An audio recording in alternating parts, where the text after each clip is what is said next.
San Jose, the Sharks might be the Western Conference's most forgotten team heading into the second round of the NHL playoffs.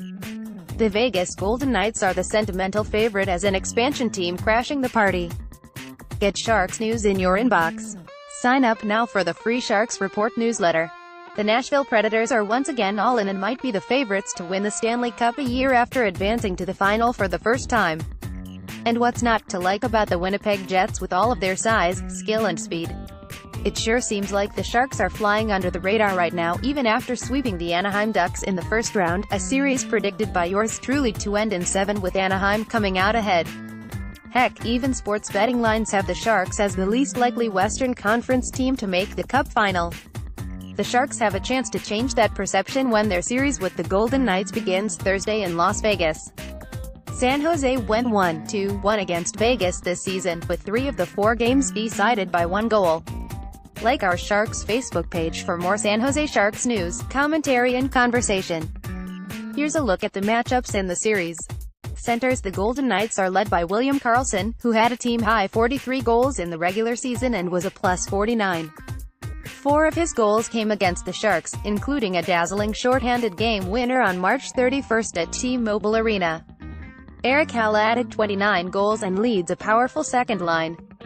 Cody Eakin and Pierre-Edouard Bellemare are solid third and fourth line centers who fit right in with Vegas' style of play. Vegas Golden Knights center William Karlsson, 71, scores on Sharks goaltender Martin Jones, 31, during the third period of the March 31st meeting between the two teams in Las Vegas. AP photo, John Locker. Even without Joe Thornton, the Sharks centers outplayed the Ducks centers by a wide margin in the first round.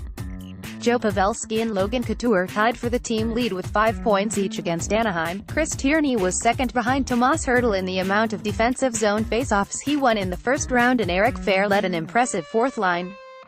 In a series that figures to be close from the outset, this figures to be area the Sharks must be better in to have any chance of winning. The possible return of Thornton might be the X-factor.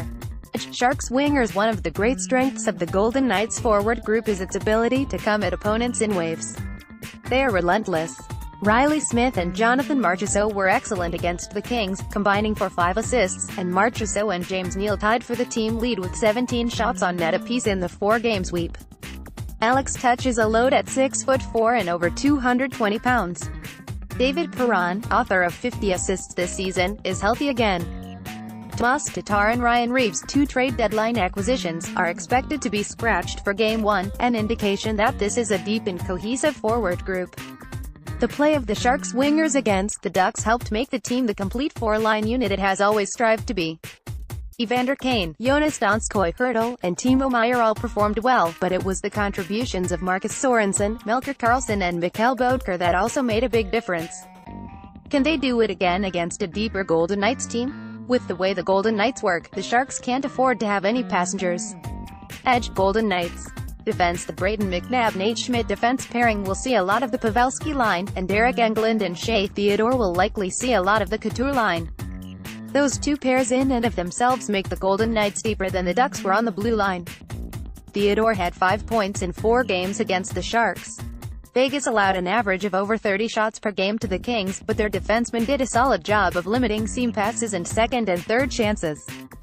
Brent Burns, 88, passes the puck against the Vegas Golden Knights in the first period of their game at T-Mobile Arena on March 31, 2018 in Las Vegas. Photo by Ethan Miller, Getty Images. The Sharks know, by and large, that they'll get a solid series from Marc-Edouard Vlasic and Justin Braun, who will no doubt be lined up quite a bit against William Karlsson's line. But how much of an impact on the offensive end can Brent Burns make, especially if Golden Knights make slowing him down job? No. 1. Is Paul Martin's skating ability good enough to keep up with Vegas' fast forward group? Brendan Dillon and Dylan DeMello have been a solid third pair. Edge: Sharks. Goaltending: the most intriguing matchup of the series will be in net, after both the Sharks' Martin Jones and the Golden Knights' Marc-Andre Fleury were brilliant in the first round. Jones was busier than perhaps the Sharks wanted him to be in the final 2 games of the Ducks series, and it'll be up to the skaters in front of him to take care of the puck to limit their chances. On Fleury, the Sharks need to stay on the attack, get shots through from the point, take advantage of odd man rushes and keep him off balance. The more he settles in, the better he is. Edge push. Special teams don't expect the Sharks to get an average of 5 power play chances per game like they did against the Ducks. Vegas will be more disciplined than that.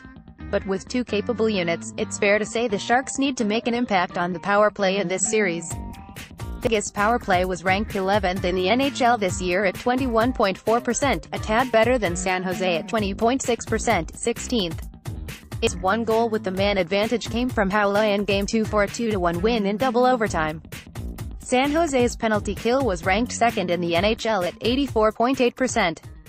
Vegas' PK was ranked 10th at 81.4%. Edge, Sharks. Coaching. There's not much doubt that Gerard Gallant will win the Jack Adams Award as the NHL's Coach of the Year this season.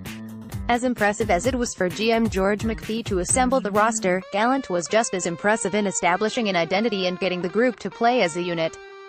Last change is important, and Vegas will have it for up to 4 games, but neither Gallant or Sharks coach Pete DeBoer will spend a lot of time chasing matchups. Still, you have to wonder if that little bit of extra experience DeBoer has behind the bench in playoff time pays off at some point. Edge push. Series prediction. The Sharks won't win this in a sweep, or so we think. But this series brings to mind the Sharks won last season against the Edmonton Oilers. They are underdogs to some extent, but the Sharks will be competitive in each game, and it'll be up to them to capitalize on their precious few opportunities when they arise. Prediction. Golden Knights in 7.